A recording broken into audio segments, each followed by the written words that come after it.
दोस्तों, आज की कहानी राजा और विश्वामित्र की कहानी है, जिसमें राजा सत्यव्रत को स्वर्ग लोक में जाने की इच्छा होती है।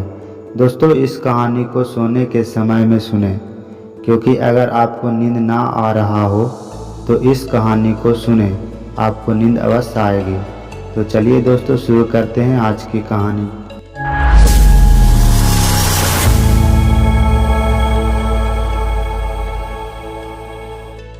प्राचीन काल में सत्यव्रत नाम के एक राजा राज करते थे। वह प्रतिदिन पूजा पाठ किया करते थे। उनके पास किसी भी चीज की कमी नहीं थी।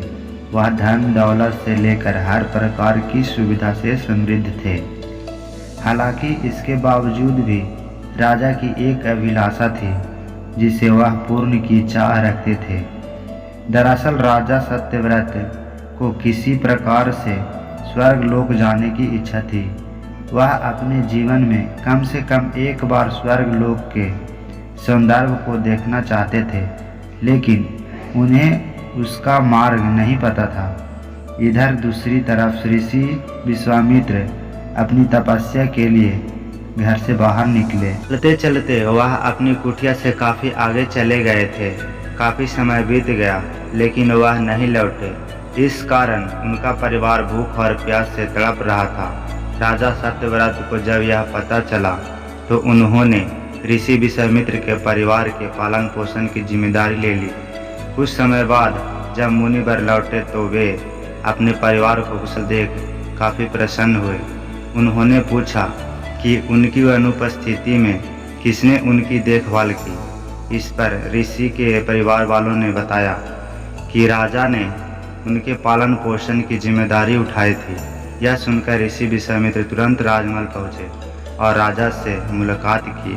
वहां पहुंचकर उन्होंने सबसे पहले महाराजा को धन्यवाद कहा। इस पर राजा ने ऋषि अपनी इच्छा पूर्ण होने का आशीर्वाद दिया। राजा की बात सुनकर ऋषि विश्वामित्र ने कहा, बोलिए महाराज, आपको क्या वरदान चाहिए।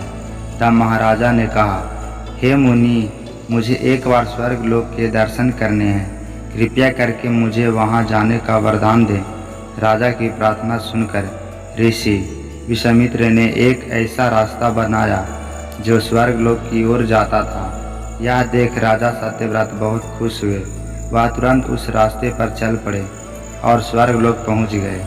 यहाँ पहुँचते ही इंद्रदेव ने उन्हें नीचे धक्का दे दिया, जिसके कारण वो सीधे धरती पर जा गिरे। राजा सत्यव्रत ने तुरंत सारी घटना ऋषि विश्वामित्र को बताई। राजा की बात सुनकर ऋषि विश्वामित्र गुस्से से आग बबूला हो उठे। उन्होंने तुरंत सभी देवताओं से इस बारे में बात की और इस समस्या का हल निकाला, जिसके बाद राजा के लिए एक नया स्वर्गलोक बनाया गया। नए स्वर्गलोक को पृथ्वी और देवताओं के स्वर्गलोक के बीचों बीच स्थापित किया गया था, ताकि किसी को परेशानी ना हो। नए स्वर्गलोक से राजा सत्यव्रत तो बहुत खुश हुए, लेकिन विश्वामित्र को एक चिंता लगातार सता रही थी। उन्हें डर था कि नया स्वर्गलोक कहीं जोरदार हवा के कारण गिर न पड़े। अगर ऐसा होगा तो राजा सत्यव्रत दोबारा से धरती पर जा गिरेंगे। काफ़ी सोच विचार के बाद ऋषि विश्वामित्र को एक उपाय सूझा। उन्होंने नए स्वर्गलोक के नीचे एक बहुत लंबा खंभा लगा दिया, ताकि उसे सहारा मिल सके। ऐसी मान्यता है कि नए स्वर्ग लोक के नीचे लगाया खंभा एक विशाल पेड़ के तने के रूप में बदल गया। यही नहीं, कुछ समय पश्चात जब राजा सत्यव्रत की मृत्यु हुई तो उनका सिर एक फल में तब्दील हो गया। सभी से इस खंभे को नारियल का पेड़ कहा जाने लगा, जबकि राजा का सिर नारियल के रूप में जाना गया। यही कारण है कि नारियल का पेड़ इतना लंबा होता है। और यही नहीं दोस्तों, नारियल का जन्म राजा सत्यव्रत की मृत्यु के बाद हुई है। और दोस्तों, इस कहानी से यह सीख मिलती है कि अगर हम सच्चे मन से किसी की मदद करें तो हमारी हर ख्वाहिश पूरी हो सकती है। दोस्तों, अगर यह कहानी आपको पसंद आई हो तो लाइक करें, कमेंट करें और हमारे चैनल को सब्सक्राइब करें। धन्यवाद।